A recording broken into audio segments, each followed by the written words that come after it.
I sat in my car outside the school for 10 minutes, staring at the stack of ungraded essays on my passenger seat. 28 years old, and still finding red ink stains on my fingers at the end of every Tuesday. The engine ticked as it cooled, matching the rhythm of my exhausted heartbeat. Jessica's voice echoed in my head from our phone call 20 minutes ago. "You need to file another report, Hannah. He showed up again." She was right. Ryan had appeared in the parking lot yesterday afternoon, leaning against his silver Honda with that expression he always wore when he thought he was being charming. The restraining order meant nothing to him. 6 months since I'd ended our relationship, and he still couldn't accept that I didn't want him anywhere near me. The police had been sympathetic the first 3 times I called. By the 5th violation, I could hear the fatigue in their voices. They'd drive by, he'd disappear, and the cycle would repeat. I grabbed my bag and the essays, locking the car behind me. The November wind cut through my thin jacket as I walked across the empty lot. Most of the other teachers had left hours ago, but I'd stayed late finishing progress reports. Procrastination disguised as dedication. Really, I just hadn't wanted to go home to my empty apartment where every shadow reminded me of Ryan standing outside my window last week. My hand shook slightly as I fumbled with my keys. "Get it together, Cooper." I slid into the driver's seat and locked the doors immediately, a habit I'd developed in recent months. The interior smelled like stale coffee and the vanilla air freshener dangling from my rearview mirror. I turned the key, and the engine rumbled to life.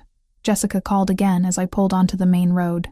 "Hey," I answered, tucking the phone between my shoulder and ear. "I'm heading home now." "Did you talk to the police?" "Not yet. I'll call them tomorrow." She sighed, heavy with disappointment and worry. "Hannah, this isn't going away on its own. Ryan isn't going to just stop." "I know." My throat tightened. "I just need to get home and grade these essays.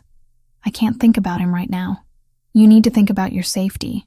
David and I could come stay with you for a few days if you want, just until this blows over." The offer touched me, but I couldn't accept. Jessica and her husband had already done too much, letting me crash on their couch when I first left Ryan, helping me move into my new place, screening my calls. I couldn't keep dragging them into my mess. "I'll be fine, I promise. I'll call you when I get home." "You better." We said goodbye, and I tossed the phone onto the passenger seat. The road stretched ahead, wet and gleaming from earlier rainfall. Most of the traffic had cleared out, leaving just a handful of cars making their way through the darkening evening. I merged onto the route that would take me across the Willamette River, a drive I'd made hundreds of times. The Riverside Bridge appeared ahead, its old steel frame outlined against the charcoal sky. I'd always liked this bridge at night, the way the lights reflected off the water below. But tonight, something felt wrong. A tightness had settled in my chest, and I couldn't shake the sensation of being watched. Stop being paranoid. Ryan isn't following you. Except he had followed me before. 3 weeks ago, I'd noticed his Honda trailing me for 15 minutes before he finally turned off. When I'd confronted him about it later through text, he'd claimed it was coincidence. I gripped the steering wheel tighter as I started across the bridge. The river flowed dark and churning beneath me. There were only 2 other cars visible. One far ahead, its taillights disappearing around a curve, and another a comfortable distance behind me. Then it happened. The explosion of sound came first, a violent pop that sent my heart into my throat. The car lurched violently to the left, and I instinctively yanked the wheel to the right, trying to compensate. But the vehicle didn't respond the way it should. Instead, it fishtailed, the back end swinging wide. "No, no, no," I gasped, fighting for control. The steering wheel spun uselessly in my hands. The blown tire, it had to be the front left from the way the car was pulling, made any attempt at correction futile. I slammed on the brakes, but the wet pavement offered no traction. The world became a blur of motion and panic as the car careened toward the guardrail. Metal screamed as my sedan crashed through the barrier. The rusted protection gave way like paper, and suddenly I was airborne. Time fractured into jagged pieces. My stomach dropped as gravity took hold. The dark water below rushed up to meet me, and pure survival instinct kicked in. My fingers fumbled for the seatbelt buckle. Get out. Get out now. The belt released. and I grabbed for the door handle with one hand while bracing against the dashboard with the other. The car tilted forward, nose-diving toward the river. I shoved the door open, an icy wind slapped my face. The vehicle was falling, but I threw myself sideways, half crawling, half tumbling out of the driver's seat. My shoulder hit something hard, maybe the door frame, and then I was sliding across wet metal. The car continued its descent, and I reached desperately for anything to grab onto. My fingers closed around the edge of broken concrete where the guardrail had been. The impact jarred through my arms, nearly tearing my grip loose. I screamed. The sound ripped away by wind as my body swung beneath me. My feet dangled over nothing, over the black expanse of river waiting below. The car hit the water with a muffled crash that I felt more than heard. Cold spray exploded upward, reaching my legs. I hung there, fingers white-knuckled against the rough concrete, every muscle screaming as I tried to pull myself up. But I couldn't. I didn't have the strength. Headlights suddenly illuminated the scene. A car had stopped behind where mine had crashed through. I heard a door slam, then running footsteps. "Hold on," a male voice, deep and commanding. I couldn't turn my head to see who it was. All my focus centered on maintaining my grip. My fingers were slipping, the concrete wet and unforgiving. Then strong hands clamped around my wrists. "I've got you," the voice said, closer now. "Don't let go," as if I had a choice. The hands tightened, and I felt myself being pulled upward with shocking strength. Whoever this person was, they hauled me up like I weighed nothing. My chest scraped against the jagged edge of concrete, and then I was rolling onto solid pavement, gasping and shaking. I lay there for a moment, unable to process what had just happened. My body felt disconnected from my mind, adrenaline and shock making everything seem distant and unreal. "Are you hurt?" The voice again. Urgent but controlled. I managed to turn my head. Through the haze of panic and the glare of headlights, I saw him. Tall, broad-shouldered, dressed in dark clothing that seemed to absorb the light. His face was shadowed, but I caught the gleam of his eyes, a warm brown that seemed almost amber in the strange illumination. "I don't know," I managed to whisper. My throat felt raw, as if I'd been screaming for hours. He knelt beside me, and I noticed his hands, still resting lightly on my arms, were steady, not shaking at all. Despite having just pulled someone from the edge of death, his face came into clearer view as he leaned closer, checking me for injuries.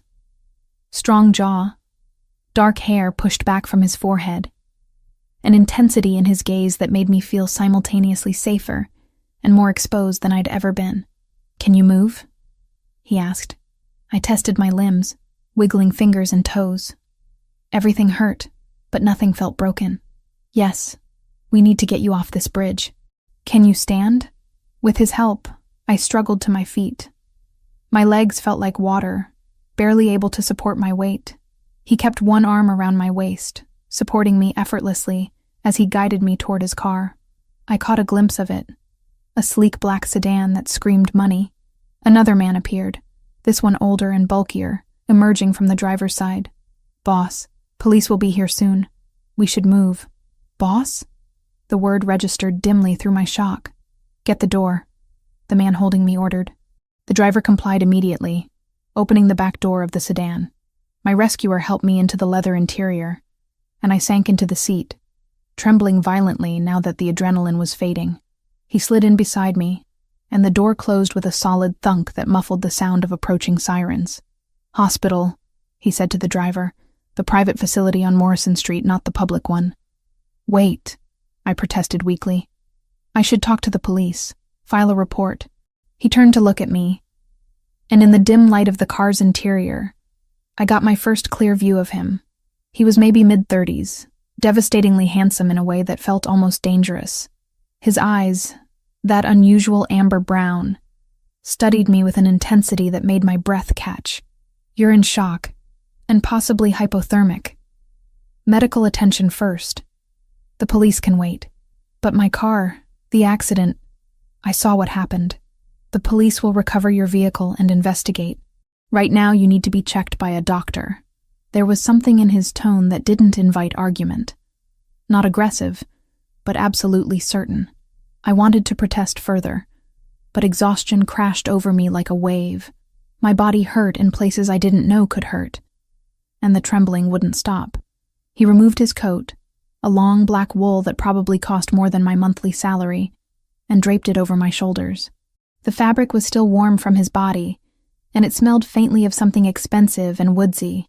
"Thank you," I whispered, pulling the coat tighter around myself. "What's your name?" he asked. "Hannah. Hannah Cooper. Hannah." The way he said my name, carefully and deliberately, sent an odd shiver through me. "I'm Franco Bellini." I should have recognized the name, should have understood what it meant, but my brain was too scrambled to connect the dots. The drive took less than 10 minutes. I watched the city lights blur past the tinted windows, trying to process what had just happened. My car was at the bottom of the Willamette River. I'd nearly died. This stranger had saved my life. "The tire?" I said suddenly, the thought breaking through the fog. "It just exploded. I don't understand. I just had the car serviced 2 days ago." They checked everything. Franco exchanged a look with his driver that I couldn't quite interpret. "Sometimes these things happen," he said, but there was something in his voice that suggested he didn't believe that at all. "Do you think someone—" I couldn't finish the sentence. It sounded paranoid even in my own head.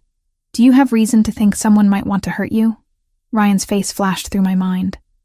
The way he'd looked at me yesterday in the parking lot, that strange mixture of longing and anger, the restraining order he'd violated again and again, the text messages that bordered on threatening. "Maybe," I admitted, my voice barely audible. "My ex-boyfriend, he's been persistent since I ended things 6 months ago." Franco's expression didn't change, but something hardened in his eyes. "Persistent how?" "Showing up places he shouldn't. Following me sometimes. I have a restraining order, but he doesn't seem to care. The police say there's not much they can do unless he actually does something. And now, your tire mysteriously blows out on a bridge." Franco's tone was neutral, but I sensed anger simmering beneath the surface. "What's his name?" "Ryan Mitchell. But you don't need to—" "I'm not going to do anything. But information is power, Hannah. The more you know about a threat, the better you can protect yourself from it." The car pulled into an underground parking garage beneath a building I'd passed 100 times but never entered. The private hospital Franco had mentioned. As the driver opened my door, I realized I had no insurance that would cover this place. The panic must have shown on my face, because Franco touched my arm gently. "Don't worry about the cost. Consider it paid. I can't let you—" "You can, and you will. You nearly died tonight, and I was there to see it. Let me do this." There was no room for argument in his voice. Before I could protest further, he'd helped me out of the car and into an elevator that took us directly to what appeared to be a private floor. The doors opened to reveal a reception area that looked more like a luxury hotel than a hospital. A nurse appeared immediately, her face professionally concerned as she took in my bedraggled state. Within minutes, I was in a private room being examined by a doctor who spoke in calm, measured tones as he checked my vitals and examined my bruises. "Mild hypothermia, some contusions, probably going to be very sore tomorrow," he concluded. "But nothing broken. You were extremely lucky, Miss Cooper. Lucky. I suppose that was one word for it. Another word might be saved. Rescued. By a stranger who seemed to command this entire facility with just his presence." Franco had waited outside during the examination, but he returned as the doctor finished. "She'll need to stay overnight for observation," the doctor told him. "Standard protocol for hypothermia cases. Whatever she needs," Franco replied. After the doctor left, Franco pulled a chair close to my bedside. I'd been given warm blankets and dry hospital clothing, and the shaking had finally stopped. But new questions were forming, pushing through the haze of exhaustion. "Why are you doing this?" I asked. "You don't know me. Because you needed help, and I was in a position to provide it. Does there need to be more reason than that? Most people would have just called 911. I'm not most people." He leaned back in the chair, studying me with that same intensity from earlier. "Besides, the nearest public hospital is 20 minutes from that bridge. You needed immediate attention." "Thank you," I said again, feeling the inadequacy of those 2 words. I don't know how I can ever repay you. You don't need to repay me. Just rest and recover. Tomorrow we can worry about the police report and recovering your belongings from the car, if anything survived. The mention of tomorrow made reality sink in deeper. I'd almost died tonight. Someone might have tried to kill me, and this stranger, this Franco Bellini, had pulled me back from the edge. Who are you? I asked quietly. Really? He was quiet for a long moment, and I wondered if he'd answer. Finally, he spoke. Someone who happened to be in the right place at the right time. For now, that's all you need to know. It wasn't an answer, but exhaustion was winning the battle against my curiosity. My eyelids felt impossibly heavy, and the warm blankets were pulling me toward sleep despite my racing thoughts. Rest, Hannah, Franco said, his voice softer now. You're safe here, I promise. And strangely, impossibly, I believed him. As I drifted toward unconsciousness, the last thing I saw was Franco's amber eyes watching over me, and the last thing I felt was an odd certainty that my life had just changed in ways I couldn't yet understand. Sunlight filtered through cream-colored curtains when I opened my eyes, painting golden rectangles across unfamiliar walls. For a disoriented moment, I couldn't remember where I was. Then the events of last night crashed back, and I sat up too quickly, my bruised body protesting the movement. The private hospital room looked nothing like any medical facility I'd ever seen. More like an upscale hotel suite with its plush armchair, mahogany side table, and abstract artwork on the walls. The monitor beside my bed beeped steadily, tracking vitals I couldn't interpret. An IV drip fed clear liquid into my arm, the needle secured with medical tape that pulled at my skin. My phone. I needed my phone. I scanned the room frantically until I spotted it on the table beside a vase of fresh white lilies. Someone had retrieved it from my car or found it on the bridge. I reached for it, wincing as muscles I'd forgotten existed made themselves known. 17 missed calls from Jessica. 23 text messages. Most from her. A few from other concerned friends who must have heard somehow. I scrolled through Jessica's messages, watching them escalate from worry to panic. Where are you? Call me back. Hannah, seriously, you said you'd call when you got home. I'm starting to get worried. David's ready to drive around looking for you. The last one had come at 2 a.m. I called the police. They said there was an accident on Riverside Bridge. Please tell me that wasn't you. I dialed her number before I could second-guess the decision. She answered on the first ring. Hannah? Oh my God, are you okay? Where are you? I'm fine, I said, though my voice sounded rough and strained. I'm at a hospital. There was an accident, but I'm okay. Just bruised. What hospital? I'll come right now. David and I have been up all night. I glanced at the door, half expecting Franco or one of his people to appear and stop me from giving out information, but the hallway beyond remained quiet. Morrison Street. It's a private facility. I'm in room... I checked the small placard by the door. 314. We'll be there in 20 minutes. Don't move. As if I could go anywhere. After she hung up, I tried to piece together what I knew. My car was at the bottom of the Willamette River. The tire had blown out, sending me through a guardrail that should have been stronger. Franco Bellini had pulled me from the edge, brought me here, and paid for everything without asking for my insurance information. The door opened, and a nurse entered, carrying a breakfast tray that looked catered rather than hospital-issued. Fresh fruit, yogurt, granola, and coffee that smelled expensive. Good morning, Miss Cooper, she said with a professional smile. How are you feeling? Sore. Confused. When can I leave? The doctor will be in shortly to evaluate you. Your vitals have been stable all night, which is encouraging. She set the tray on a wheeled table and positioned it within my reach. Mr. Bellini asked us to notify him when you woke. Would you like me to do that? The question felt loaded with implications I couldn't quite grasp. Is he still here? He left around 3 this morning, but asked to be informed of any changes in your condition. Of course he did. I picked at the fruit, my appetite non-existent despite the quality of the food. The nurse checked my IV, made notes on a tablet, and left me alone with my thoughts. Franco Bellini. The name tugged at something in my memory. A half-forgotten news article, or snippet of conversation. But exhaustion and medication made it impossible to focus. All I could remember clearly were his amber eyes and the certainty in his voice when he'd promised I was safe. Jessica burst through the door exactly 19 minutes later, David right behind her. She looked like she'd aged 5 years overnight. Her red hair pulled into a messy ponytail, dark circles under her eyes. "Oh my God," she breathed, rushing to my bedside. "When I saw the news this morning about a car in the river, I thought, I'm okay," I repeated, letting her hug me despite the protests from my ribs. "Really, just banged up." David stood at the foot of the bed, his expression grim. At 31, Jessica's husband had the kind of steady, reliable presence that made you feel safe. Right now he looked ready to fight someone. "What happened?" he asked. "The news said a vehicle crashed through the guardrail, but they haven't released any details." I told them everything. The phone call with Jessica, the drive home, the sudden tire blowout, hanging from the bridge's edge. I described Franco's rescue in detail, watching their faces shift from relief to confusion to suspicion. "Wait," Jessica interrupted. "This guy just happened to be behind you, pulled you up, and then brought you to a private hospital? He didn't call an ambulance? He said the public hospital was too far away." David's frown deepened.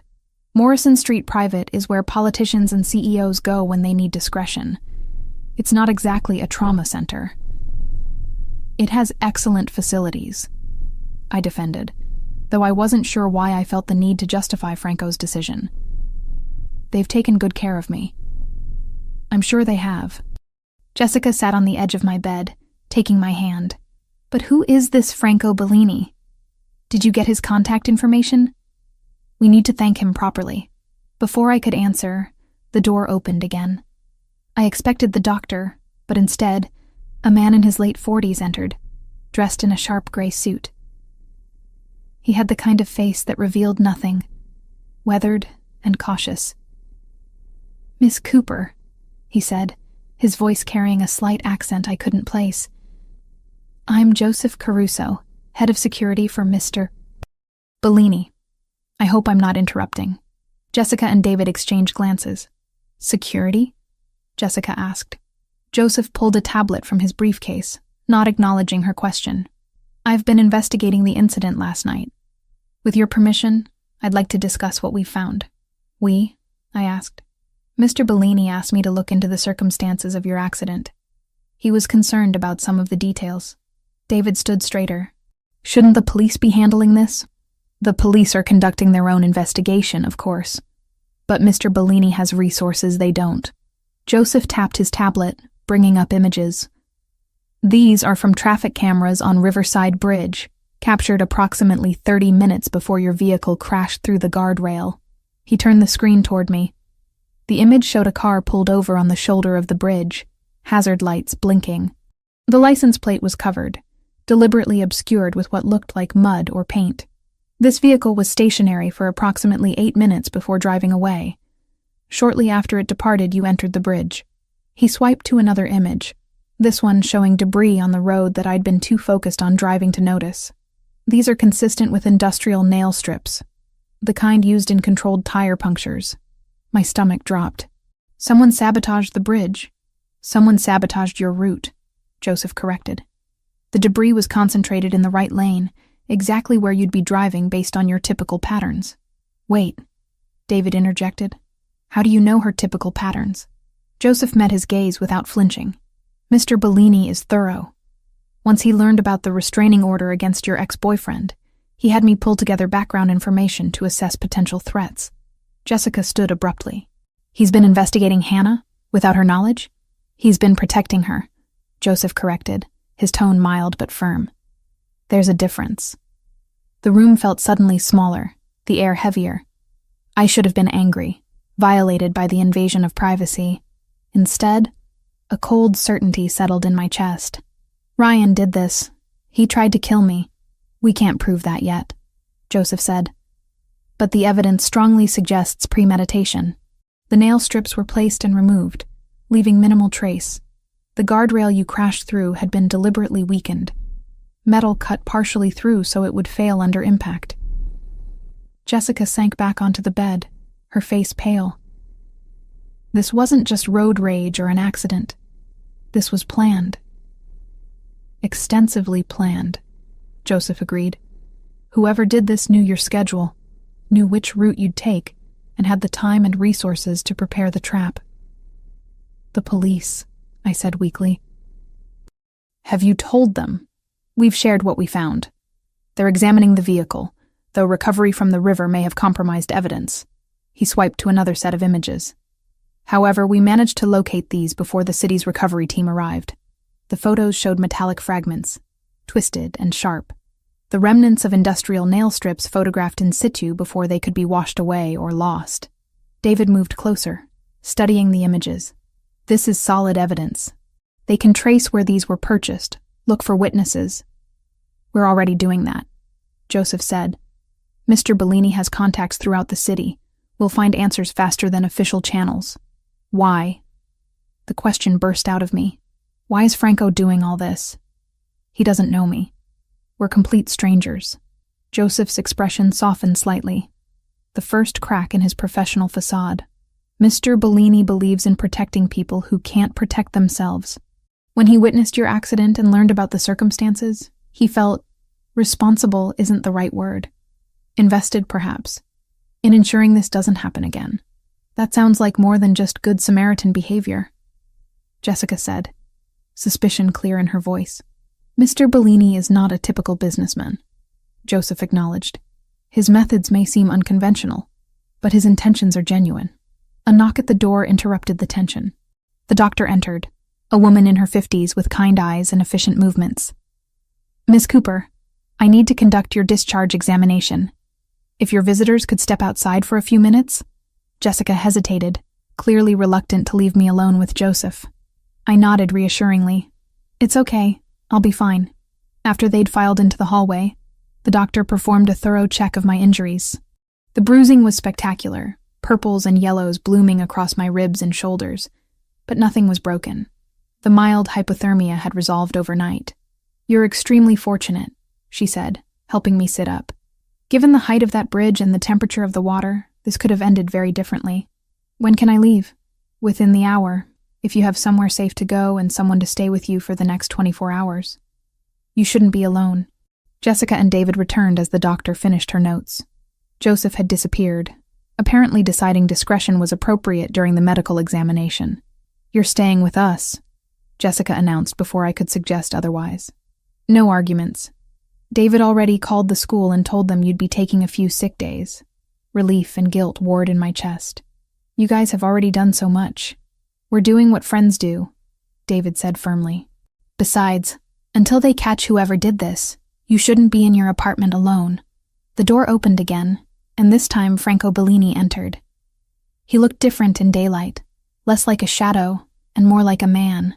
His dark suit was perfectly tailored, his hair still damp as if he'd recently showered.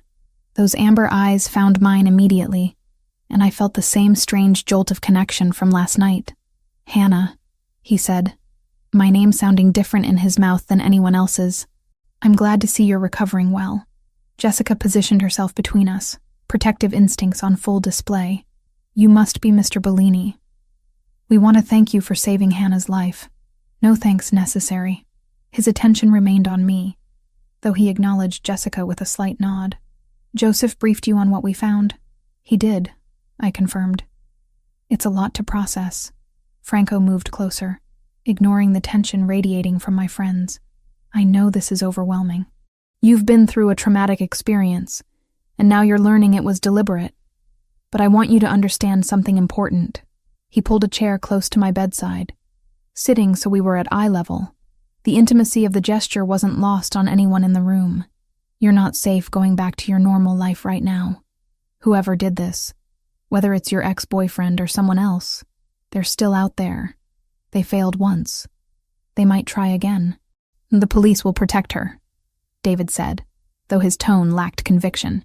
Franco's expression remained neutral. The police will do what they can within their limitations. I can offer something more comprehensive. Such as? Jessica's voice was sharp with suspicion. I have a property outside the city. Secure, private, fully staffed. Hannah could stay there while we investigate, and until we're certain the threat has been neutralized. He looked at me again, those eyes seeing past my bruises to something deeper. I'm offering you protection, nothing more. No strings, no obligations. Just a safe place to recover. That's very generous, I said carefully. But I can stay with Jessica and David. Can they afford private security? Can they install bulletproof windows or employ armed guards? The questions weren't cruel, just pragmatic. I'm not suggesting your friends can't help. I'm saying I can help more. David's jaw tightened. Hannah, you don't know this man. He saved my life, I pointed out. Which we're grateful for, Jessica added quickly. But moving into his house? That's a big step. Franco stood, smoothing his suit jacket. I understand your hesitation. It's wise to be cautious. Take some time to think about it. He produced a business card, placing it on my tray table. This is my private number. Call any time, day or night. What do you get out of this? I asked suddenly. You've paid for my medical care, had your security team investigate, and now you're offering me a place to stay. What's your angle? For the first time, something like respect flickered in his expression. Direct. I appreciate that. He considered his words carefully. I'm a businessman who deals with complicated situations. When I see someone in danger, someone who deserves better than what life has dealt them, I have the resources to help. That's my angle. The satisfaction of making a difference. It wasn't the whole truth. I could see that in the way he held himself. The careful choice of words. But it wasn't entirely a lie either. I'll think about it, I said. That's all I ask. He moved toward the door, then paused. One more thing. Joseph will be maintaining surveillance on potential threats. If your ex-boyfriend or anyone else approaches you, we'll know immediately. Consider it a courtesy, given the circumstances. After he left, the three of us sat in heavy silence. Finally, Jessica spoke. There's something off about him. I can't put my finger on it, but he has money and power, David said flatly. Men like that always have angles. But I kept thinking about the way Franco had looked at me, not with pity or condescension, but with something that felt almost like recognition, as if he'd seen something in me worth protecting beyond simple charity. The nurse returned with discharge papers and a bag containing my salvaged belongings from last night. My purse, miraculously dry inside a waterproof compartment. My keys. And at the bottom, a note written in precise handwriting. The offer stands as long as you need it. Stay safe, Hannah. There was no signature, but I knew who'd written it. I folded the note and tucked it into my pocket, ignoring the questioning looks from my friends. Whatever Franco Bellini was, whatever his true motivations, he'd given me something precious last night beyond just saving my life. He'd given me the certainty that I wasn't alone in this fight. And right now, with someone out there who wanted me dead, that knowledge felt more valuable than anything else. I called Franco on the third day. Jessica and David had been wonderful hosts, letting me take over their guest room, and never once complaining about the disruption to their lives. But I could see the strain. David kept checking the locks obsessively. Jessica jumped every time a car door slammed outside. They were afraid, and it was my fault for bringing danger to their doorstep. The business card Franco had given me felt heavy in my pocket as I dialed. He answered on the second ring. Hannah. Not a question. He'd known it was me. I'd like to take you up on your offer. If it's still available. Of course. When would you like to move in? The directness caught me off guard. No questions about why I'd changed my mind. No gloating that I'd come around. Just immediate acceptance. Tomorrow. I don't have much to pack. I'll send a car at 10. Text me the address. After we hung up, I found Jessica in the kitchen, staring at her laptop, but not really seeing the screen. She looked up when I entered, worry etched in the lines around her eyes. I'm going to stay with Franco for a while, I said, before I could lose my nerve. Her expression shifted through several emotions before settling on resignation. You're sure about this? No. But staying here puts you and David at risk. At least at Franco's place, there's actual security. What do we really know about him, Hannah? Joseph mentioned he's not a typical businessman. What does that even mean? I'd been wondering the same thing. Franco Bellini had money, influence, and resources that went beyond what any legitimate entrepreneur should possess. But he'd also saved my life and was offering protection when I desperately needed it. I don't know. I admitted.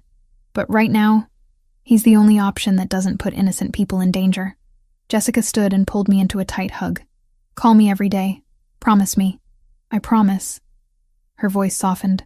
After what happened on that bridge, I can't blame you for choosing the place with guards and gates. Just don't let him decide who you are, okay? David drove me to Franco's estate the next morning. The property sat 20 minutes outside Portland, hidden behind stone walls and mature trees that blocked it from the road. A guard checked our identification at the gate before waving us through. The driveway wound through manicured grounds, past gardens that must have required a full-time staff to maintain. The house itself was a colonial-style mansion that managed to feel both imposing and welcoming. Cream-colored stone, black shutters, and a portico entrance that suggested old money rather than new wealth.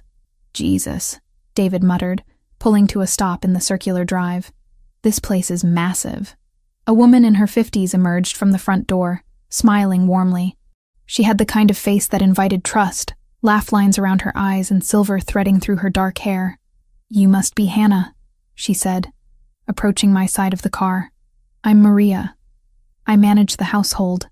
Mr. Bellini asked me to show you around and make sure you have everything you need. I grabbed my single duffel bag from the back seat, feeling pathetically unprepared for whatever this was. David walked me to the door, his expression skeptical and protective. You call if you need anything, he said quietly.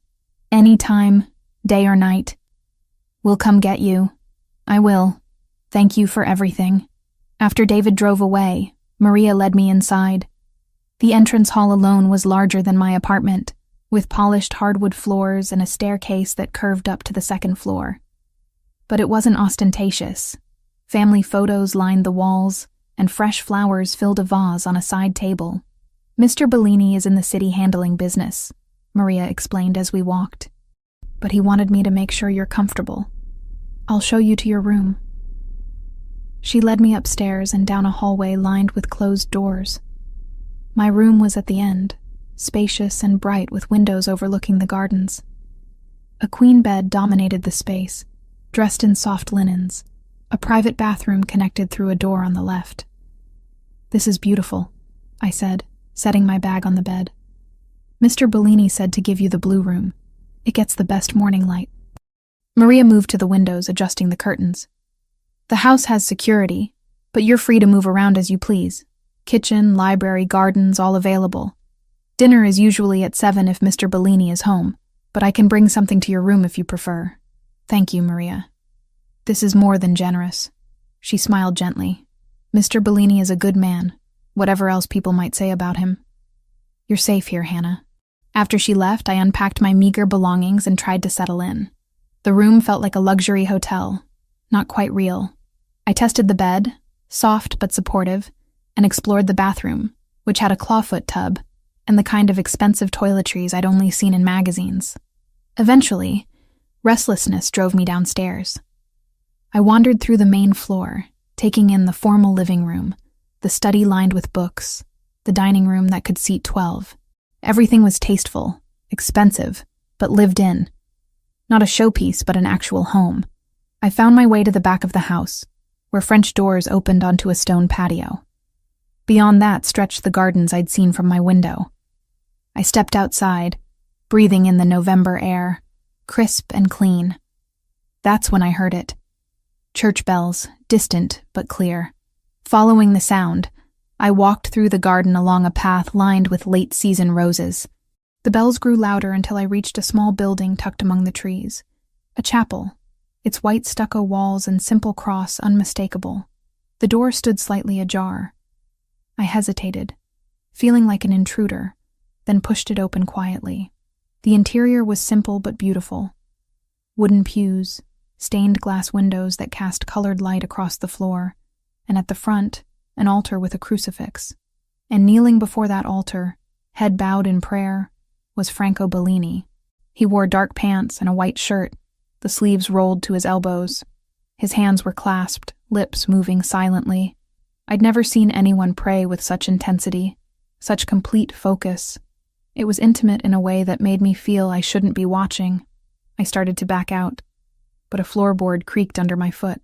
Franco's head lifted, and he turned to look at me. For a moment, Neither of us spoke. "I'm sorry," I said quietly. "I didn't mean to interrupt." "You're not interrupting." He stood with fluid grace, crossing himself before walking down the aisle toward me. "I'm glad you found this place. It's open to you any time. You have your own chapel." My grandmother insisted when my father built this house. She said no home was complete without a place to pray. He gestured to the pews. "Walk with me?" We sat in the second row, the silence comfortable rather than awkward. I studied the stained glass, the way light fractured through the colored panes. "Maria said you're in the city often," I ventured. "Business requires my attention, but I try to be home for evening prayer." He glanced at me. "Does this surprise you, that I'm religious?" "A little. Most people I know who go to church do it on Sundays for an hour. This seems different. Faith isn't something you do once a week. It's how you live, the choices you make, the person you try to be." His expression turned contemplative. Even when those choices are complicated, there was weight behind those words, a story I didn't yet know. I wanted to ask what he meant, what kind of business required armed security and private investigators. But fear held me back. Sometimes ignorance felt safer than truth. "Thank you for letting me stay here," I said instead. "You don't need to thank me. This is the right thing to do." We sat in silence for a while longer before Franco checked his watch. "I should let you settle in. If you need anything, Maria can help."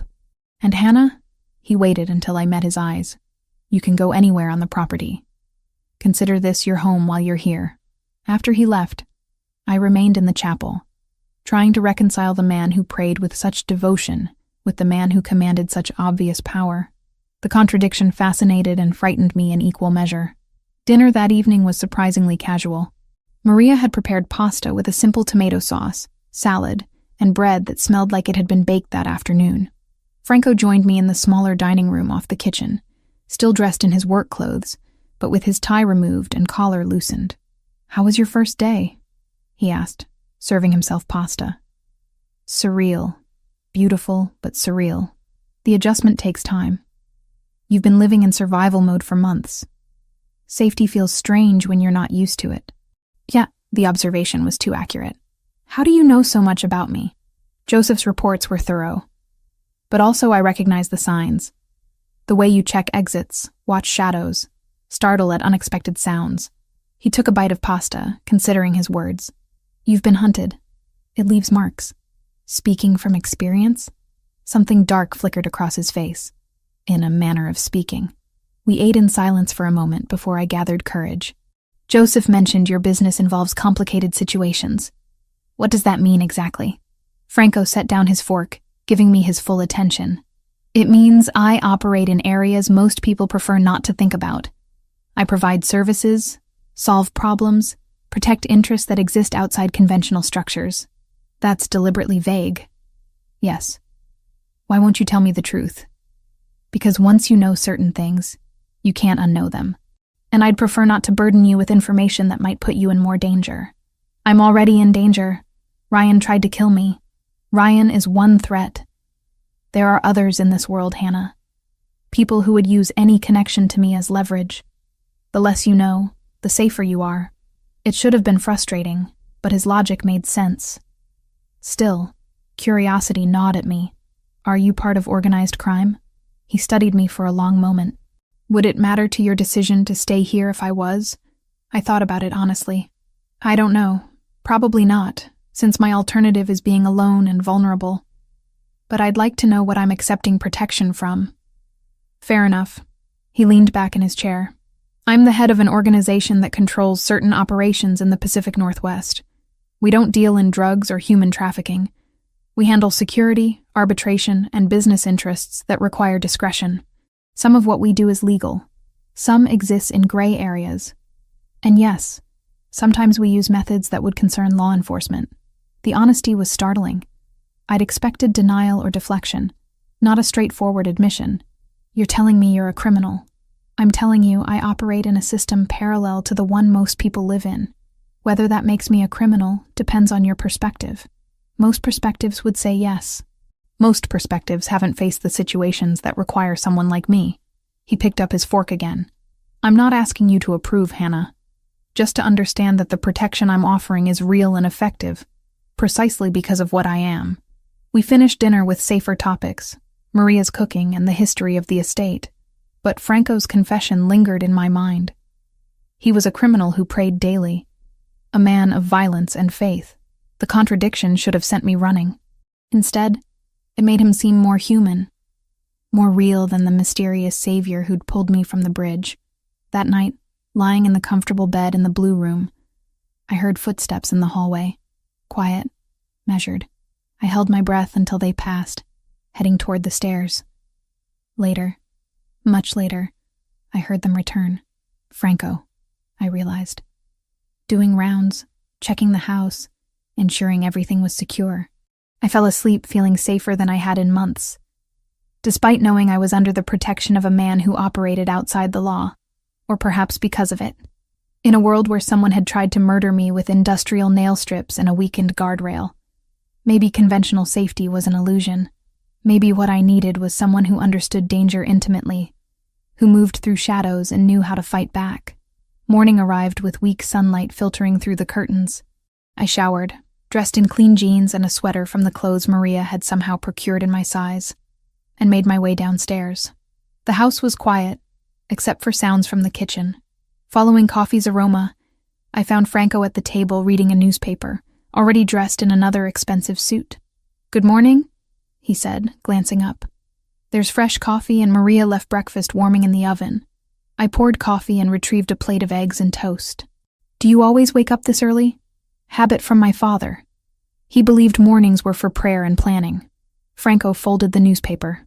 "Joseph has an update on your case. He'll be here this afternoon if you're willing to meet with him." "What kind of update?" "Evidence linking your ex-boyfriend to the sabotage. And something more concerning." His expression grew serious. "The O'Sullivan organization has been making inquiries about you." "Who are the O'Sullivans?" "A rival group operating in the area. They've been looking to expand into territory I control. If they've connected you to me, they might see you as leverage." My stomach dropped. "But how would they even know about me? We only met a few days ago. You left the hospital with me. We had dinner here. In this world, information travels fast." He reached across the table, his hand covering mine briefly. "I'm telling you this not to frighten you, but so you understand why security here is necessary. Why leaving the property right now would be dangerous. So I'm trapped here. You're protected here. There's a difference. But was there really? I'd escaped Ryan's control only to accept Franco's protection, which came with its own boundaries and restrictions. The gilded cage was more comfortable, but it was still a cage. Franco seemed to read my thoughts. "I know this isn't the freedom you wanted, but it's temporary. Once we neutralize the threats, you can return to your life. What if the threats never go away? What if this is my life now?" He was quiet for a moment, and when he spoke, his voice held unexpected gentleness. "Then, we find a way to make it bearable. Together." The word hung between us, carrying implications I wasn't ready to examine. Together suggested partnership, connection, something more than just protection and gratitude. And the way Franco looked at me, with warmth tempering the intensity in his amber eyes, made my pulse quicken in a way that had nothing to do with fear. I pulled my hand away, needing distance to think clearly. "I should call Jessica. Let her know I'm settling in." "Of course.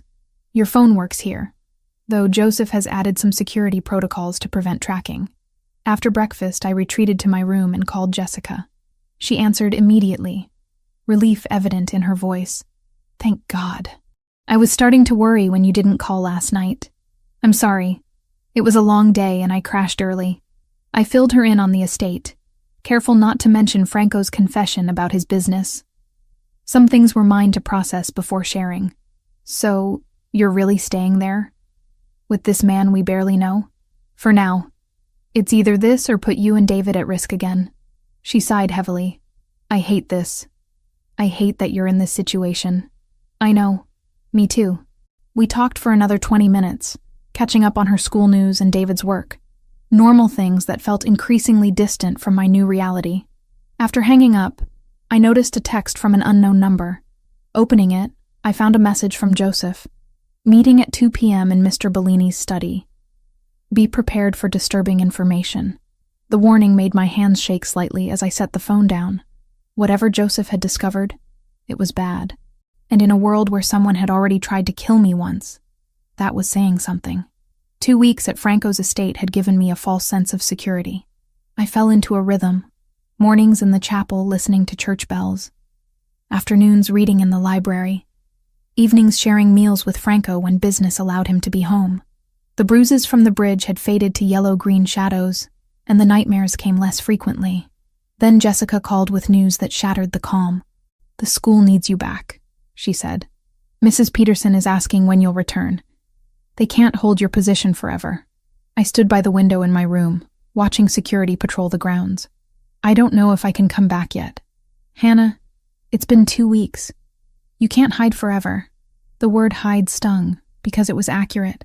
Someone tried to kill me, Jess. I know. But you have a life, a career. You can't let Ryan take that away too. After we hung up, I found Franco in his study reviewing documents. He looked up as I entered, immediately setting aside his work. Everything all right? My school wants me back. Jessica thinks I'm hiding. Are you? The directness caught me off guard. Maybe. But I'm also staying alive. Franco stood and moved to the window beside me. Joseph has teams watching the school. If you want to return to work, we can arrange protection. Discreet protection? Because having bodyguards follow me into classrooms isn't exactly subtle. 2 people in the parking lot, plain clothes. You'd never know they were there. The offer was generous, but doubt gnawed at me. What if Ryan shows up again? Then my people will handle it before he gets within 50 feet of you. Franco's tone left no room for doubt. You don't have to decide today, but I won't keep you prisoner here, Hannah. This is meant to be sanctuary, not a cage. I made the decision that night and called the school the next morning. Mrs. Peterson, my principal, sounded relieved. We've missed you, Hannah. The substitute has been struggling with your AP students. Monday arrived cold and bright. Franco insisted on driving me himself, rather than sending his usual driver. We rode in comfortable silence until we reached the school parking lot. Text me when classes end, he said. I'll pick you up personally. You don't have to do that. I want to. His amber eyes held mine. Be careful today. The school felt simultaneously familiar and alien. Students rushed past chattering about weekend plans. Teachers gathered around the coffee machine in the break room. Jessica spotted me immediately and pulled me into a tight hug. Thank God. I was starting to think you'd never come back. Neither was I admitted. My first 3 periods passed without incident. The students asked where I'd been, and I gave vague answers about a family emergency. By lunch, I'd almost convinced myself everything would be fine. Then I saw him. Ryan stood across the parking lot, leaning against a chain-link fence separating the school property from a public street. He wore sunglasses despite the overcast sky, but I knew he was watching me. My blood turned to ice. I pulled out my phone with shaking hands and texted Franco. He's here. The response came within seconds. Don't approach. Security is moving in. Stay inside. But I couldn't move. Couldn't look away. Ryan lifted one hand in a casual wave, and the gesture felt like a threat. Jessica appeared at my elbow. Hannah? What's wrong? Ryan, by the fence. She followed my gaze, her face draining of color. We need to call the police. Franco's people are already handling it. 2 men I hadn't noticed before approached Ryan from different angles. They didn't touch him, didn't speak loudly. But Ryan's body language changed immediately. He stepped back, hands raised in mock surrender. Then he was gone, disappearing down the street with Franco's security following at a distance. My phone rang. Franco's voice was tight with controlled anger. He violated the restraining order. I'm calling the police now. He didn't actually come on school property. He doesn't need to. The order specifies he can't be within 200 feet of you. That fence is maybe 100 feet from where you're standing. Police arrived 20 minutes later. I gave my statement to an officer who looked tired and skeptical, as if restraining orders were suggestions rather than legal requirements. We'll pick him up, he said without enthusiasm. But Miss Cooper, you should know these situations rarely resolve quickly. He'll post bail, and you'll be right back where you started. So what am I supposed to do? Wait for him to actually hurt me before you take this seriously? The officer's expression softened slightly. I'm on your side. But the system has limitations. My advice? Stay somewhere safe and keep your phone charged. After school, I found Franco waiting in the parking lot as promised. The look on his face when I approached made students stop and stare. There was nothing soft about him in that moment, just cold fury barely contained. Get in the car, he said quietly. We drove in silence until we left the city limits. Then Franco pulled onto a side road and parked. This can't continue, he said, still gripping the steering wheel. Ryan is escalating. The police arrested him. He'll be out by tomorrow morning, and next time he'll be smarter about it. Franco turned to face me. I need to tell you something Joseph discovered this morning. My stomach dropped. What? Ryan has been meeting with members of the O'Sullivan organization. Multiple times over the past 3 weeks. The people you said were your rivals. Yes. They've been funding him, providing resources. The tire sabotage, the surveillance. It wasn't just Ryan acting alone. The parking lot. Ryan appearing at the school. None of it had been coincidence. Why would they help him? Because they identified you as someone I care about. Someone they could use against me. The word care hung between us, loaded with implications neither of us had addressed directly. This is insane, I whispered. I met you 2 weeks ago. How could they possibly know you care about me? Franco's expression turned rueful. Because I've been obvious about it. The private hospital, bringing you to my home, personally driving you to work today. In my world, those actions speak loudly. So, I'm a target because you saved my life. You're a target because Ryan is obsessed and violent, and the O'Sullivans saw an opportunity to exploit that. He reached across and took my hand. None of this is your fault, Hannah. But it felt like my fault. My poor judgment in dating Ryan. My inability to protect myself. My acceptance of Franco's help that had painted a target on my back. What do we do now? We adapt. Increase security. Limit your exposure. And I deal with the O'Sullivans directly. Deal with them how? Franco's expression went flat. However necessary. The drive back to the estate was quiet. Both of us lost in thought. When we arrived, Franco disappeared into his study for a series of phone calls while I retreated to the library. Evening fell, and Maria brought dinner on a tray since Franco was still working. I picked at the food, appetite gone, mind replaying Ryan's wave in the parking lot. The casual arrogance of it, knowing he'd gotten under my skin. Franco found me hours later, curled in an armchair with an unread book. He looked exhausted, tie loosened and hair disheveled from running his hands through it. Joseph has people watching Ryan's apartment, he said, sitting across from me. The moment he's released, we'll know. This isn't sustainable. I can't spend my life running from him. You won't have to. Franco leaned forward, elbows on his knees. I promised to keep you safe, and I intend to honor that. But Hannah, you need to understand something. The path forward might require actions that make you uncomfortable. What kind of actions? The kind that ensure Ryan and the O'Sullivans understand you're permanently off limits. I should have been frightened by the implication. Instead, I felt something else. Relief, maybe, that someone was finally willing to fight back on my behalf. I trust you, I heard myself say. I don't know why, but I do. Franco's expression softened. That's dangerous. Trusting men like me. Maybe. But men like you are the only ones who've actually helped. He stood and offered his hand. Come with me. There's something I want to show you. I followed him through the house and out to the gardens.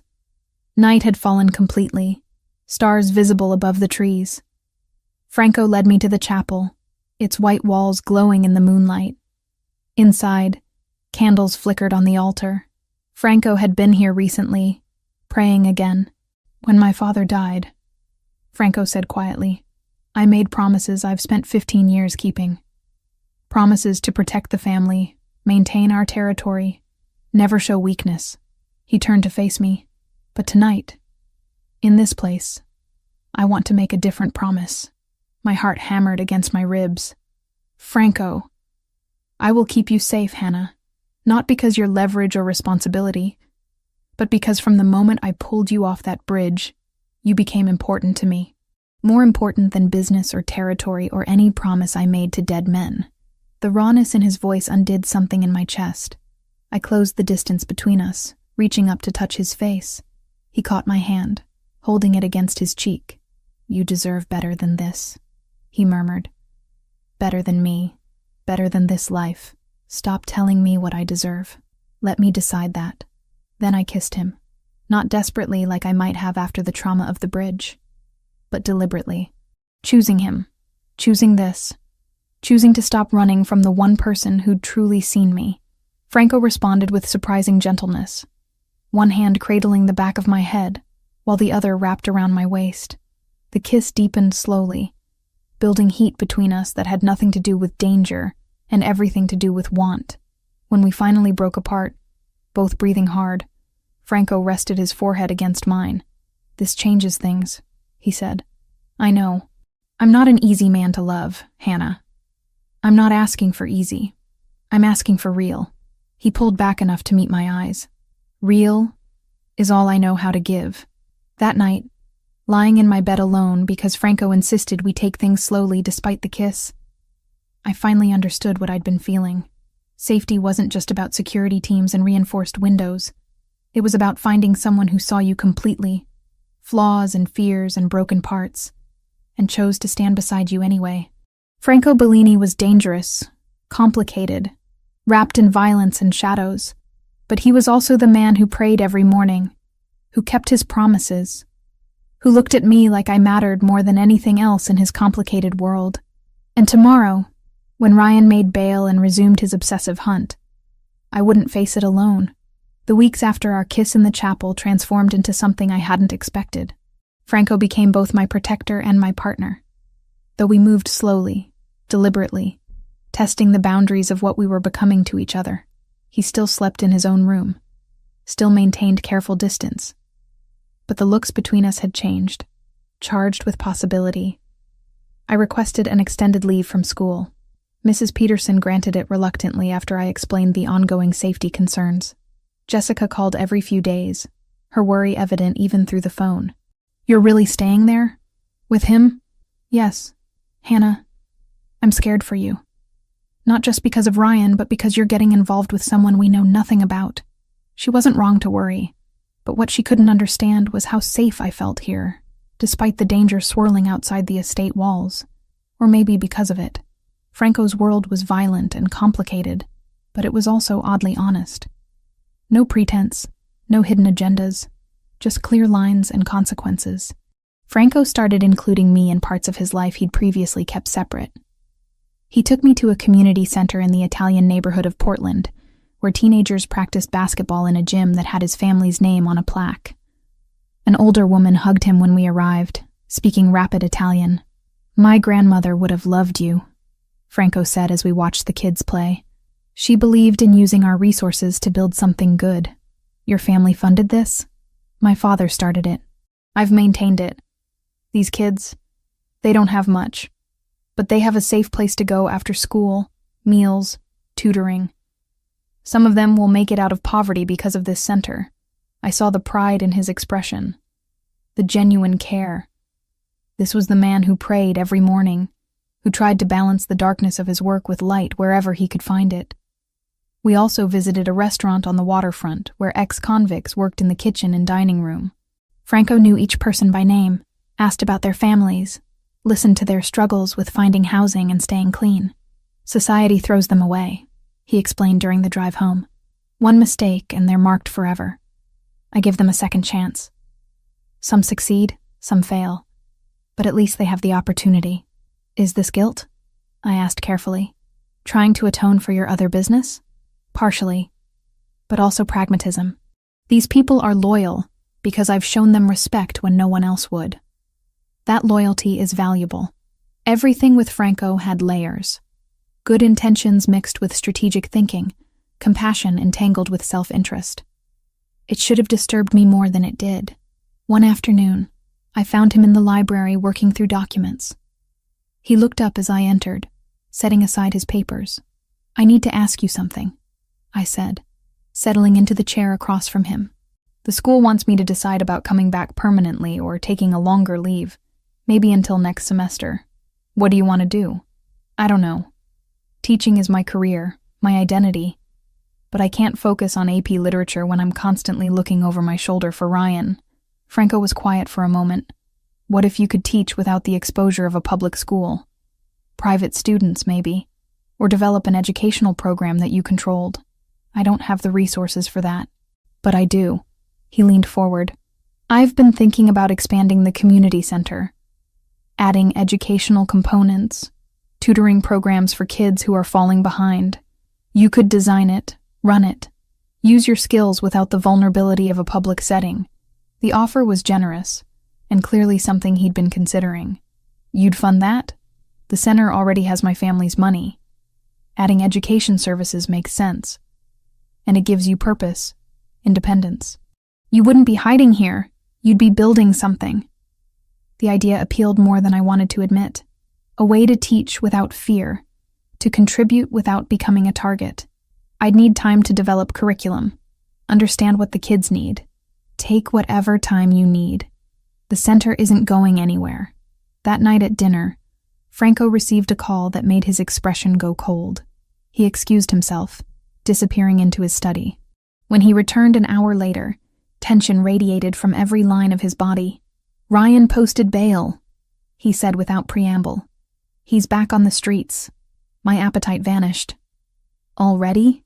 His lawyer is connected to the O'Sullivans. They're pushing for this, using Ryan as a proxy to get to me. Franco sat heavily in his chair. Joseph has teams tracking him, but I want you to stay on the property until we assess his next move. I've barely left anyway. I know. And I hate that this is your life now. He reached across the table, taking my hand. But we will end this, Hannah. I promise you that. The next few days passed in tense waiting. Ryan didn't approach the estate or make contact, but Joseph's reports showed him meeting repeatedly with known O'Sullivan associates. They were planning something. Franco spent long hours in his study or away on business. When he was home, I could see the calculation in his eyes, the strategy forming. He was preparing for war, and I was the reason. One evening, I found him in the chapel after midnight. He sat in the front pew, head bowed but not praying, just sitting in the silence. Can't sleep? I asked, sliding in beside him. Too much on my mind. Ryan and the O'Sullivans? Among other things. He turned to look at me, and in the candlelight his face seemed younger, more vulnerable. I'm trying to figure out how to protect you without becoming the monster you'll eventually hate. What does that mean? It means the solution to this problem involves actions that good people don't take, that good people shouldn't witness. I understood what he wasn't saying. To truly stop Ryan and the O'Sullivans, Franco would need to use methods that existed outside law and morality. Violence, threats, perhaps worse. I'm not as innocent as you think, I said quietly. I've spent months wishing Ryan would just disappear, imagining scenarios where he couldn't hurt me anymore. Those aren't the thoughts of a good person either. Thinking and doing are different. Are they? The intent is the same. Franco reached out, brushing hair from my face. I don't want you to carry the weight of what comes next. That's my burden. We're in this together. You keep saying that. So let me actually be in it with you, not sheltered from reality. He searched my face for a long moment. You're sure? Yes. Then tomorrow, Joseph will brief us both on what he's learned. All of it. No filters. And after that, we decide how to move forward. The next afternoon, the three of us gathered in Franco's study. Joseph spread photographs and documents across the desk, mapping out connections between Ryan and the O'Sullivans. Ryan has been staying in an O'Sullivan safe house, Joseph explained. He's receiving money, legal support, and operational assistance. In exchange, he's providing information about Miss Cooper and acting as a visible threat. Why haven't they moved more directly? I asked. If they want to use me against Franco, why rely on Ryan? Plausible deniability, Franco said. Ryan is a jealous ex-boyfriend with a documented history of harassment. If something happens to you, they can claim they had no involvement. It's psychological warfare disguised as domestic violence. Joseph nodded. They're testing your response, Franco. Seeing if you'll overreact and give them justification for retaliation, or if you'll show weakness by failing to protect someone under your care. Neither option is acceptable. which is why we need a third option, Joseph said.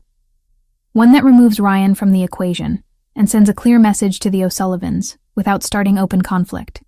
Franco's expression was unreadable. What do you suggest? Ryan violated his restraining order multiple times.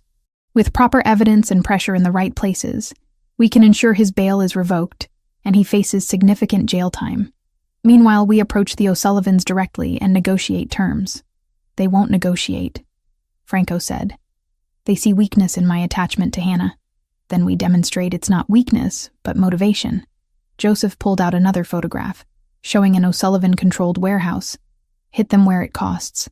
Make continuing this vendetta more expensive than backing down. Franco studied the image. That escalates things. They've already escalated by involving civilians. We're just responding in kind. The conversation continued, mapping out strategies and contingencies. I listened, fascinated and horrified by the clinical way they discussed violence and intimidation. This was Franco's world, where every action carried calculated risk and potential retaliation. Hannah, Franco said, drawing my attention. If we move forward with this, there's no going back. Things will happen that you can't unhear or unsee. Are you certain you want to be involved? I thought about Ryan's face in the school parking lot, the nail strips on the bridge, the months of fear and helplessness. Then I thought about the kids at Franco's community center, the workers at his restaurant, the careful balance he tried to maintain between darkness and light. I'm certain. Franco held my gaze for another moment, then nodded. Then we proceed. Joseph, start preparing. I want detailed plans by tomorrow night. After Joseph left, Franco pulled me close, wrapping his arms around me. I rested my head against his chest, listening to his heartbeat. No matter what happens, he said quietly, you stay safe. That's non-negotiable. You too. I've survived worse than the O'Sullivans. That doesn't make me worry less. He pressed a kiss to the top of my head. Then we'll worry together. 3 weeks of careful planning and tension culminated on a Friday evening. I'd been working on curriculum for the community center program when Jessica called. Her voice panicked. Hannah, I can't reach David. He was supposed to meet me after work 2 hours ago. His phone goes straight to voicemail. Ice flooded my veins. Where were you supposed to meet? That Italian restaurant downtown. The one where we had our anniversary. I ran to Franco's study. He was on the phone but ended the call immediately when he saw my face. Jessica's husband is missing. Franco's expression went cold.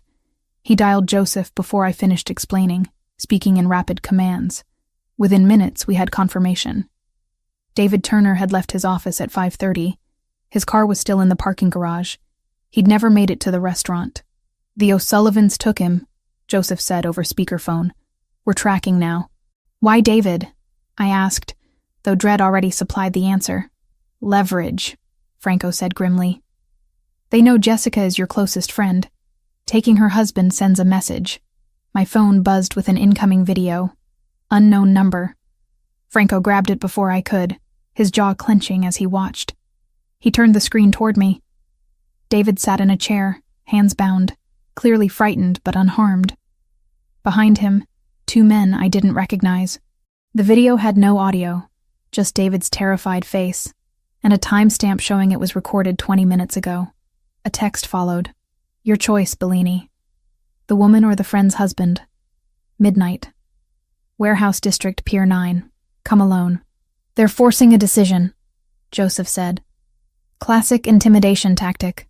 Franco was already moving, grabbing his jacket and phone. Get the team ready. Full tactical. I want surveillance on that warehouse in 30 minutes. Franco? They said come alone. He turned to me, and the look in his eyes was absolutely lethal. I don't negotiate with people who take innocence. They want war. They'll get it. What about David? If you go in with force, I won't let them hurt him. But I also won't walk into a trap designed to eliminate me and leave you defenseless. He pulled me close, pressing a hard kiss to my forehead. Jessica needs to know. Call her. Bring her here. Maria will look after her while we handle this. The next 2 hours were the longest of my life. Jessica arrived shaking and pale, collapsing into my arms the moment she walked through the door. We sat in the living room while Maria brought tea neither of us touched. This is my fault, I whispered. They took David because of me. No, Jessica said fiercely. They took David because they're monsters. You didn't do this, Hannah, but I had. By accepting Franco's protection, by falling for him, I'd painted targets on everyone I cared about. Franco and 8 men left the estate at 11. I watched from the window as their vehicles disappeared into the night, carrying weapons and tactical gear. Joseph had stayed behind to coordinate from Franco's study, multiple screens showing surveillance feeds. You should try to rest, Maria said gently. Mr. Bellini knows what he's doing, but I couldn't rest. Couldn't do anything except pace and worry and replay every decision that had led to this moment. At 11:45, Joseph called us into the study. They're in position. The warehouse is as expected, minimal guards outside. David is being held on the 2nd floor, northeast corner. 2 men with him, 3 more on the ground level. Only 5? Jessica asked. That seems too few. It's a trap, I said. They're expecting Franco to bring backup. They have more people waiting. Joseph nodded grimly. We've identified 12 additional hostiles in adjacent buildings. Classic ambush setup. Jessica gripped my hand. Can Franco's people handle that? We're about to find out. The next 20 minutes passed in agonizing silence, broken only by Joseph's quiet communications with the team. Then, chaos erupted. On the screens, I watched as Franco's men moved with military precision. Simultaneous entry from multiple points, disabling the ambush before the O'Sullivan crew could react. Gunfire briefly, loud enough to make me flinch despite the poor audio quality. Then silence. David is secure, Joseph reported. 2 targets down, rest in custody. Mr. Bellini is proceeding to the 2nd floor. More tense minutes. Then Joseph's radio crackled. Franco's voice, controlled but carrying authority. We have David. No serious injuries. 2 O'Sullivan lieutenants in custody, including the one who sent the video. We're extracting now. Relief crashed through me so intensely I nearly collapsed. Jessica sobbed, burying her face in her hands. They returned an hour later. David stumbled out of the car, bruised but walking on his own. Jessica ran to him, and they held each other while Franco approached me. He's okay. Scared, but unharmed. Thank you. The words felt inadequate for what he'd done. This isn't over, Franco said quietly. But we sent a message tonight. No one under my protection is an acceptable target. Inside, Maria had prepared food and medical supplies. David sat at the kitchen table while Franco's doctor examined his wrists where the ropes had cut into skin. I'm sorry, I told David and Jessica. I'm so sorry you got dragged into this. David looked at me, his usual calm demeanor shaken but not broken. You didn't drag us anywhere. We chose to stand by you. That's what friends do. He's right, Jessica added. Though I'll admit, I didn't expect it to involve actual kidnapping. The O'Sullivans will retaliate, Franco said, accepting coffee from Maria. Tonight was a victory, but it escalates things. David and Jessica, you're welcome to stay here until we resolve this, or I can arrange protection at your home. They exchanged glances. We'll go home, David said, but we'll take the protection. Smart choice. Franco pulled out his phone. I'll have 2 men outside your house 24/7. They'll be discreet but effective. After they left with their security detail, Franco and I were finally alone. He looked exhausted, tension still visible in the set of his shoulders. You could have been killed tonight, I said, but I wasn't. And neither was David, which was the point. The O'Sullivans will think twice before targeting civilians again. We captured 2 of their senior people tonight. That's leverage for negotiation. I moved closer, wrapping my arms around him. I don't know what I would have done if something had happened to you. He held me tightly. Nothing happened. We're safe. David's safe. That's what matters. But as we stood there in the quiet kitchen, I knew Franco was right. This wasn't over. Tonight had been a battle, not the war. And the O'Sullivans would respond. The question was how, and whether we'd be ready when they did. Joseph's intelligence network proved its worth within 48 hours. Ryan had been spotted at a motel near the Washington border, paid for with cash traced back to an O'Sullivan front company. Franco's team moved fast. I wasn't there for the capture, but Franco called me from the road. We have him. bringing him to a secure location for questioning. Is he hurt? No. And he won't be unless absolutely necessary. I know you need answers, Hannah. I'm going to get them. 4 hours later, Franco returned to the estate looking grim but satisfied. He found me in the library and sat heavily beside me. Ryan confirmed everything. The O'Sullivans approached him 3 months ago before the bridge incident. They offered money and support if he'd help them get to you. Knowing I'd feel responsible after saving your life, my stomach turned. So the bridge was always about you, not just Ryan's obsession. Both. Ryan's hatred gave them the perfect tool. They funded the sabotage, provided the nail strips, gave him technical assistance. But Ryan's the one who executed it, who wanted you dead even before they got involved. What about the insurance fraud? Franco's expression darkened further. $300,000 policy he forged 6 weeks before the bridge. If you died, he would have collected and disappeared, probably to Mexico where the O'Sullivans have connections. The casual calculation of my murder made me feel sick. Where is he now? Warehouse we control. Under guard. Joseph has all the evidence documented, statements recorded. We're turning everything over to the police through our contact in the department. Ryan will talk, implicate the O'Sullivans. That's the idea. But we have a more immediate problem. The 2 O'Sullivan lieutenants we captured during David's rescue have been talking too. Seems their leadership is furious about the botched kidnapping and wants to cut losses. What does that mean? They're willing to negotiate. Today, actually. Neutral ground, both sides bringing minimal security. Franco took my hand. This could end tonight, Hannah. All of it. Hope and fear warred in my chest. You trust them to negotiate in good faith? No. But I have leverage now. Ryan's testimony, their 2 lieutenants in custody, evidence of multiple crimes. The O'Sullivans can either deal or face a war they're not positioned to win. The meeting was set for 8 that evening, at a restaurant Franco owned downtown. Neutral in theory, but with the home field advantage of his territory, he insisted I stay at the estate with Maria and additional security. If this goes wrong, they might try to grab you again. I need you safe. Franco, be careful, please. He pulled me close, kissing me with an intensity that felt like promise, and goodbye rolled together. I'll come back. I always do. After he left, Jessica called. Her voice sounded steadier than it had in days. David told me what Franco's doing tonight. Trying to end this. Yeah, I'm terrified. Me too. But Hannah, David, and I talked. After everything that's happened, we understand why you're with Franco. He's not what we expected. What did you expect? A monster, honestly. But he risked his life to save David. That's not something monsters do. Her acceptance meant more than I could express. Thank you for not hating me. Never. You're my best friend. That doesn't change. 2 hours passed like decades. I tried reading, couldn't focus. Tried eating, had no appetite. Finally, Joseph emerged from Franco's study. It's going well. The O'Sullivans agreed to terms. They're signing documents now. What terms? They cede 3 territorial operations to Franco, pay substantial reparations for David's kidnapping, and agree that you and anyone connected to you are permanently off limits. In exchange, Franco releases their 2 men and agrees not to pursue further retaliation for past actions. That's really it? They just accept defeat? They're pragmatic.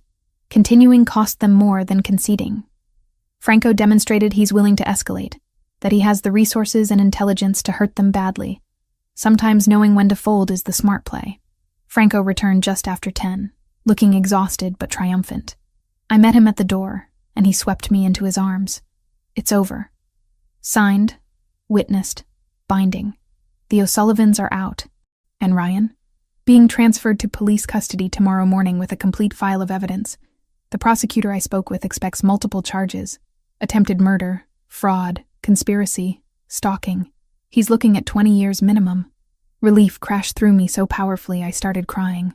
Franco held me while I shook, all the fear and tension of the past months finally releasing. You're safe now, he murmured. Really, truly safe. That night, for the first time since the bridge, I slept without nightmares. The next morning brought reporters. Someone had leaked news of Ryan's arrest and the charges against him. My name stayed out of the press, thanks to victim protection laws. but speculation ran wild about organized crime connections. Franco handled it with characteristic efficiency. His lawyers issued statements. The restaurant where negotiations occurred suddenly had no security footage from that night. Joseph ensured no connection could be traced between Franco's organization and Ryan's capture. The police are taking credit for excellent investigative work, Joseph reported with slight amusement. They've even suggested Ryan might flip on organized crime figures to reduce his sentence. Will he? I asked. No. The O'Sullivans have made it clear through channels that his family's safety depends on his silence. He'll serve his time quietly. Jessica and David visited that afternoon. David looked better, the bruises fading, his natural calm returning. We wanted to thank you properly, Jessica said to Franco. For saving David, for ending the threat. We know you didn't have to do any of it. Hannah matters to me. People she cares about matter by extension. Franco's amber eyes found mine. Besides, no one threatens what's mine. The possessiveness should have bothered me. Instead, it felt like safety. Over the next 2 weeks, life found a new normal.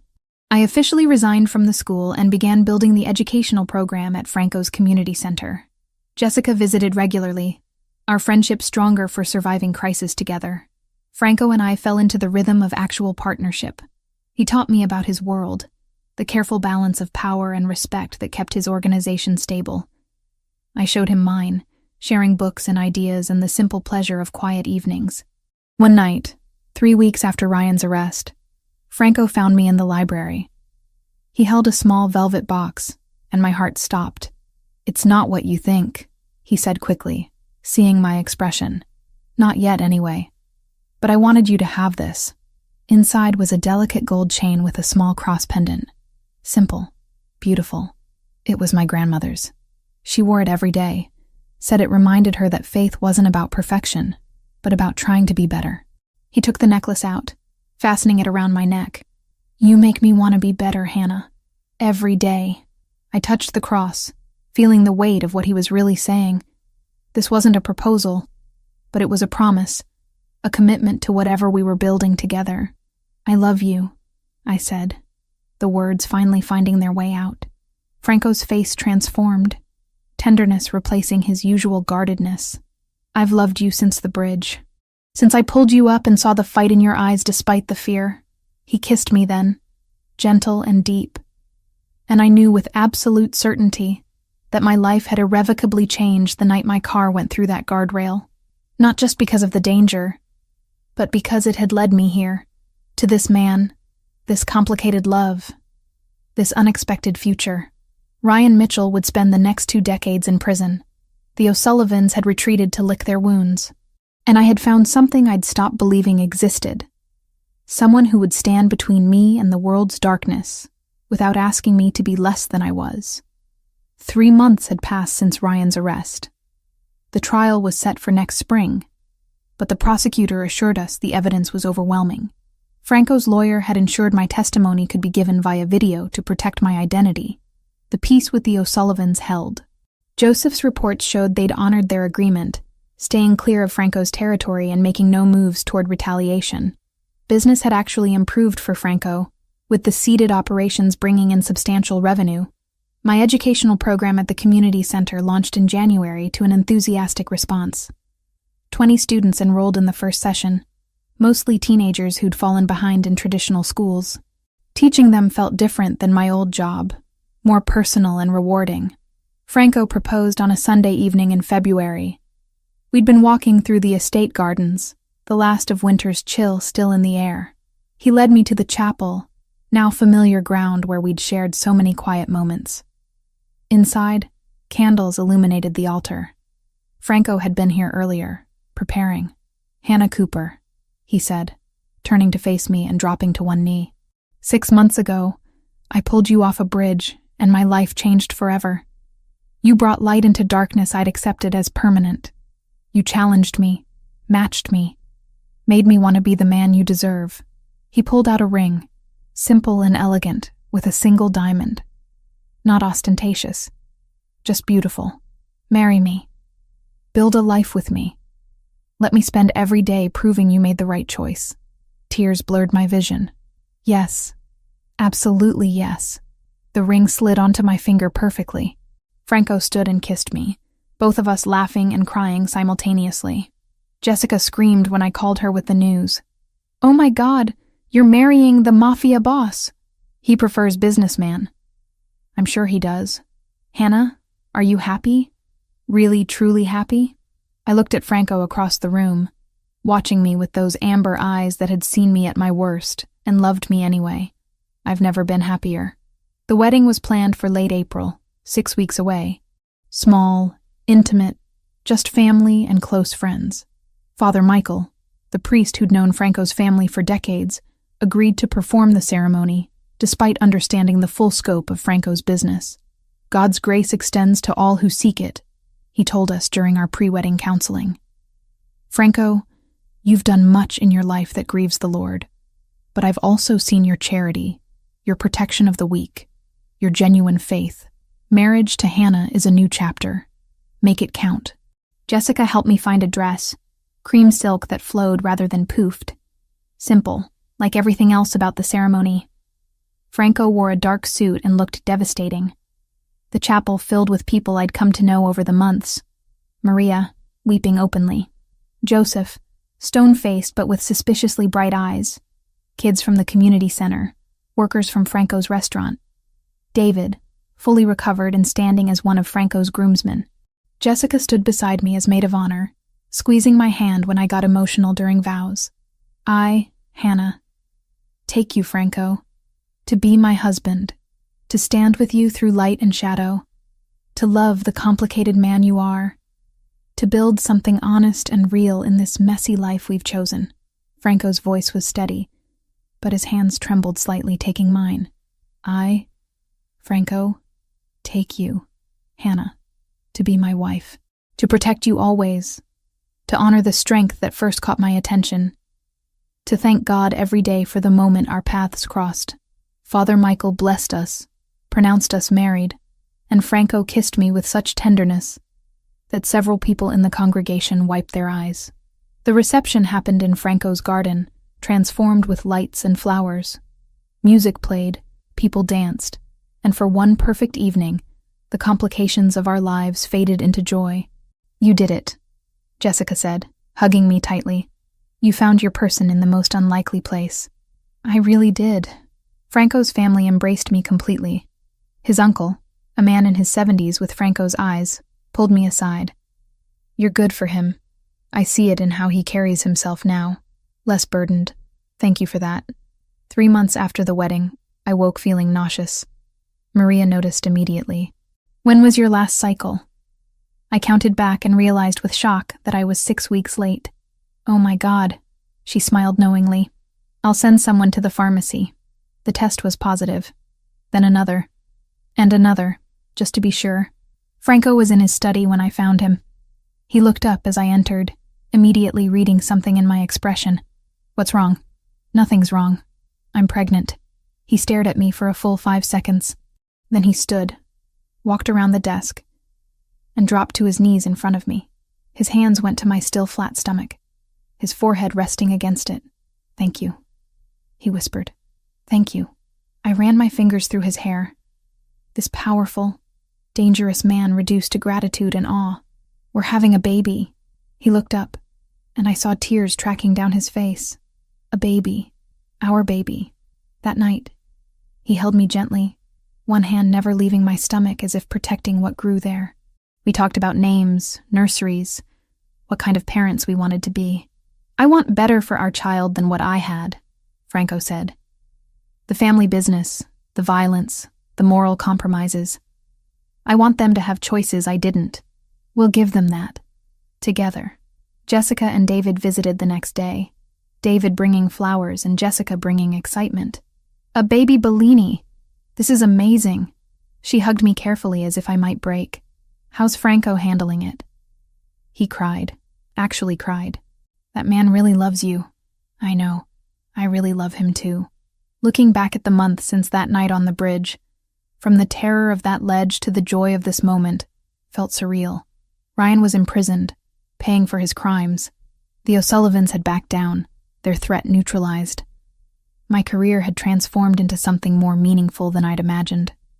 And Franco, the man who'd saved my life in every possible way, was now the father of my child.